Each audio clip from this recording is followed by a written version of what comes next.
So there's plenty of time before your plane departs, and your smartphone is about to run out of battery. Well, lucky you. Good thing you can charge your phone on the go. But hold on, that Instagram selfie or an urgent email might cost you a lot.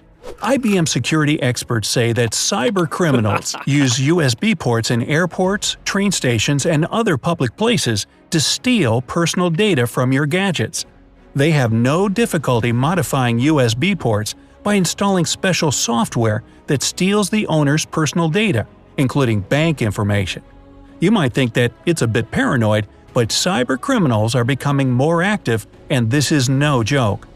In 2019, transport became the second priority for cyber criminals, right after financial organizations. Can you imagine that? USB chargers might be traveler-friendly and installed in public places for their convenience, but they're not necessarily safe. Caleb Barlow, Vice President of X-Force Threat Intelligence at IBM Security, says that travelers have always been vulnerable. Centuries ago, they were attacked by pirates, but nowadays, most of the thefts happen on a digital level. The thing is that smartphones receive data through the same USB port that they charge from. In 2016, Kaspersky Laboratory staff learned to install external software and viruses on smartphones using USB cables. The whole procedure only took them 3 minutes. Sure, the cybersecurity guru used their discovery to develop an antidote, but the ones after your info won't be so noble. When you plug the cable into a compromised outlet, you'll connect your smartphone or tablet to an external drive that launches the process of copying your data or installing a virus on it.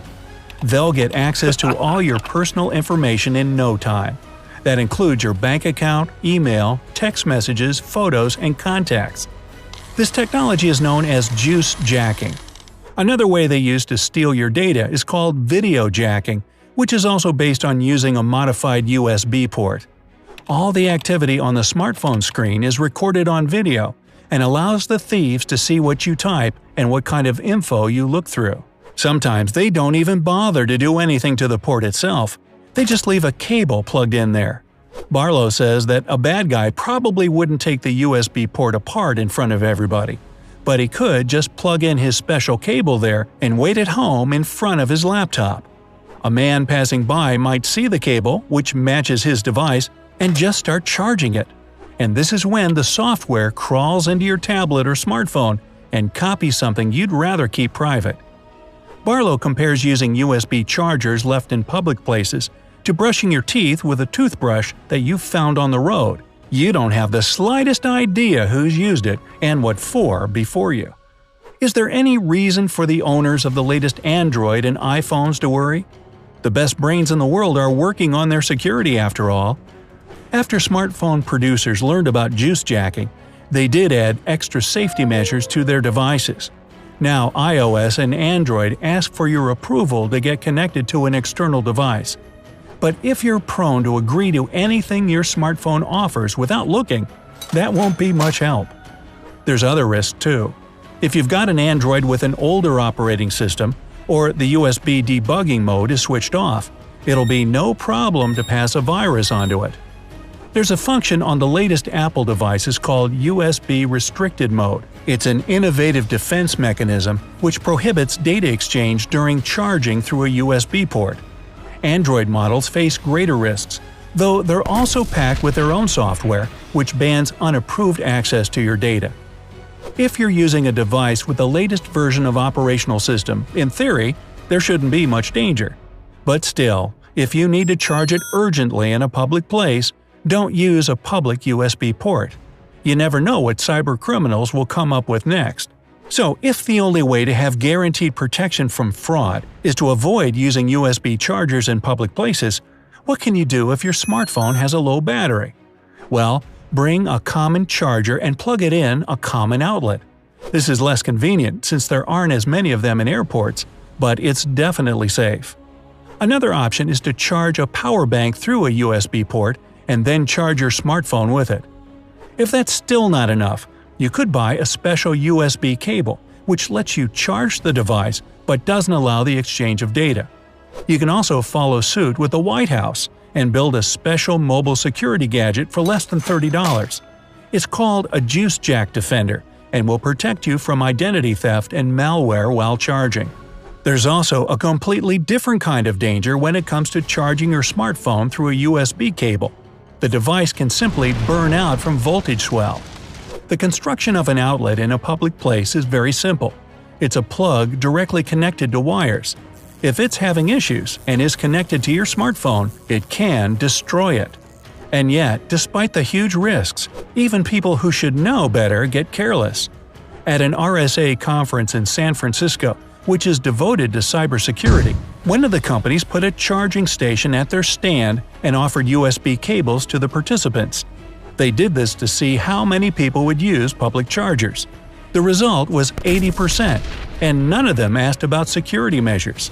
They probably felt safe because they were at a cybersecurity conference, but now you know that you should always keep an eye out. An even crazier thing happened at DEF CON.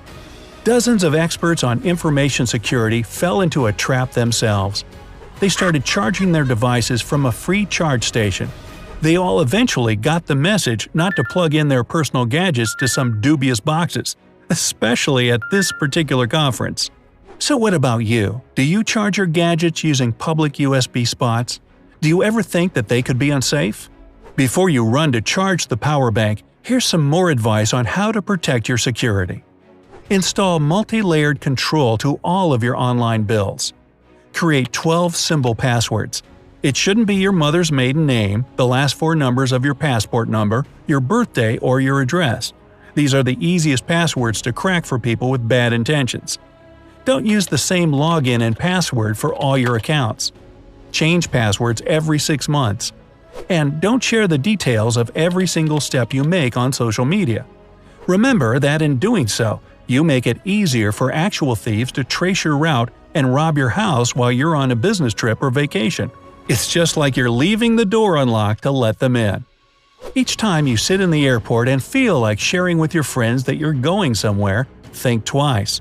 What picture are you going to show, and how could it harm you? Don't ever show your boarding pass on social media. At first glance, it looks like the only information you can get from it is a passenger name and the boarding reference. But someone will be able to get access to your personal info on the airline site, where passport data, email, and your loyalty program number are kept. With this info, they could cancel your return ticket and your vacation will be ruined. Your personal data could also be used to make a false credit request. If you still don't feel like the vacation has started until you take a traditional picture of your passport with a boarding pass, delete the ticket number, booking reference, and any data about your flight from the picture before posting it. The same rule applies for barcodes, which can be used with bad intentions too. My rule of thumb?